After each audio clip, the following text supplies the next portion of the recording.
comprar este tipo de cubrebocas actúa como un mecanismo de tranquilización que uno busca, también es parte de la naturaleza humana, ante la incertidumbre, pues yo me protejo. El resto, tanto del personal de salud como personal en general, no necesita tener ningún cubrebocas, tampoco la población. No se necesita que la población esté con cubrebocas. No es necesario que las personas utilicen cubrebocas en la vía pública. No es necesario. Pero no solo no es necesario, sino que no es útil. El cubrebocas no debe usarlo nadie más que no tenga o síntomas para proteger a sus contactos más cercanos o el personal de salud. No sirven las mascarillas para protegerse. El uso comunitario del cubrebocas, la evidencia científica sigue siendo ambivalente, ambigua. Una cosa que preocupa es cuando se le deposita una confianza quizá exclusiva o excesiva a un instrumento de precaución, llámese este aceite, llámese el propio cubrebocas, y me llamó poderosamente la atención que al recibirme en la puerta del estacionamiento había una cuadrilla de personas del personal de seguridad del edificio que me recibieron, además de con medidores de temperatura, con mascarillas N95. Pues esto no tiene sentido. El usar cubrebocas tiene una pobre utilidad, o incluso tiene una nula utilidad. El uso del cubrebocas no es un mecanismo efectivo para prevenir el contagio. Hay ventajas potenciales del uso de cubrebocas, pero no es una solución para todos los espacios, ni sigue sin existir alguna evidencia científica razonablemente sólida de que su uso generalizado por todas y todos en todo momento realmente tenga un impacto positivo.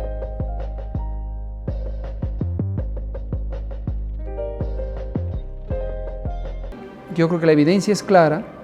¿Qué han hecho esas fuerzas políticas adversarias por contribuir a la epidemia? Si se la han pasado saboteando el esfuerzo del gobierno y de la sociedad para controlar. Rastreo de contactos, ¿no? Ellos dicen hacer pruebas para controlar la epidemia. Por cierto, francamente, y con todo respeto para ella y ellos, yo esperaba ver un documento más elaborado, más técnico, con mayor nivel, con bibliografía científica. Parece casi una proclama política.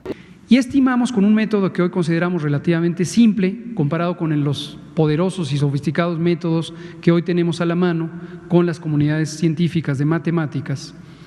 La cifra de 30 o 30,000 personas que podrían perder la vida, lo volvemos a comentar, 30 o 35,000. Y quisimos estimar de más y no de menos.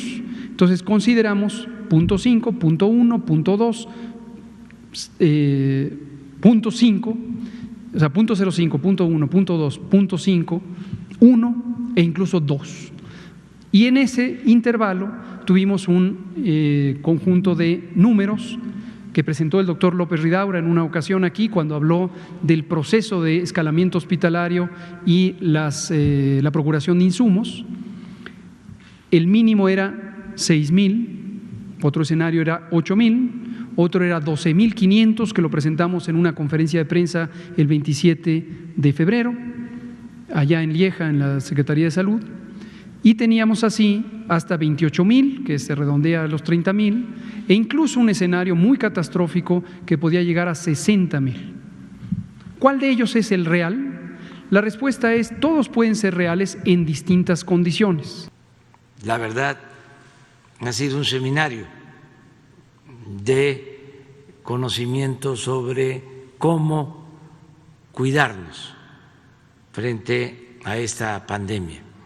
Y yo diría que de temas de salud en general. Dudas sobre la cantidad de muertos, cuestionamientos sobre el manejo político de la pandemia más que científico y las medidas adoptadas a diferencia de otros países ponen a México mal parado a nivel global, según los ojos de varios medios internacionales. El New York Times califica al subsecretario Hugo López-Gatell como un peón que disfraza decisiones científicas en políticas. The Washington Post afirma que la política se impuso sobre la ciencia.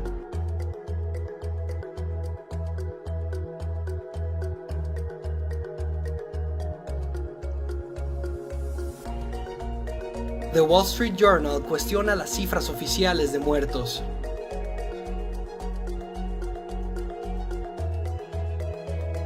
El País de España resalta las contradicciones entre el presidente y las autoridades sanitarias.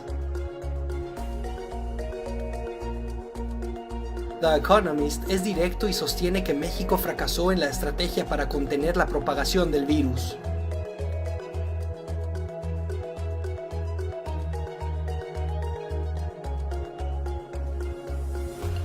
Forbes, en tanto, resalta la división política que ha causado las medidas adoptadas por el gobierno.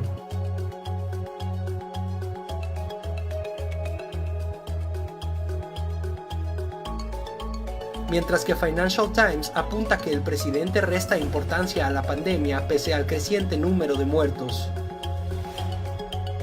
Y el New York Times da cuenta de que otros países aprendieron de la experiencia de China, mientras que en México las medidas de confinamiento fueron opcionales.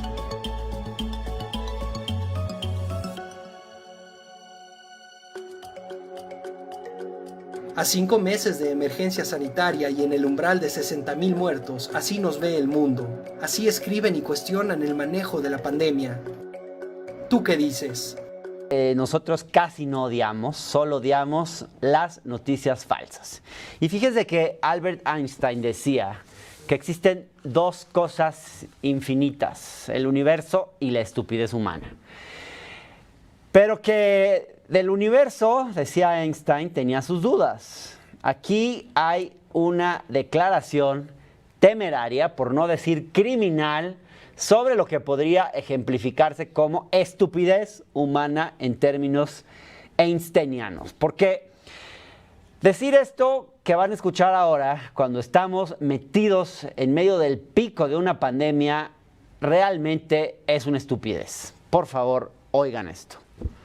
Pues se aplanó la curva, sí, nos llevó más tiempo, pero no se saturaron los hospitales.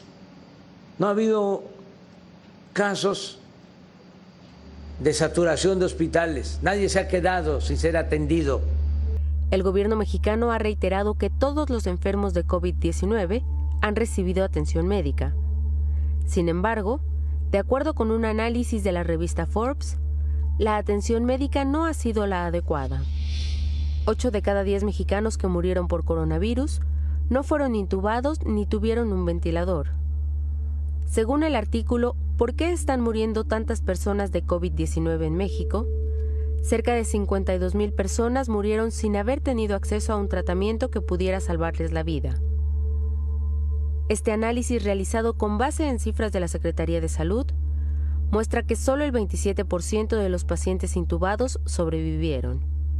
En Estados Unidos, el porcentaje de pacientes intubados que sobrevive es de 60%.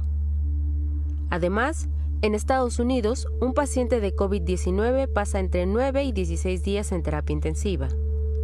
En México, los pacientes pasan menos de una semana en terapia intensiva. En México, 1 de cada 3 pacientes estuvo menos de 3 días en terapia intensiva antes de morir. Es para decirles, tengan para que aprendan.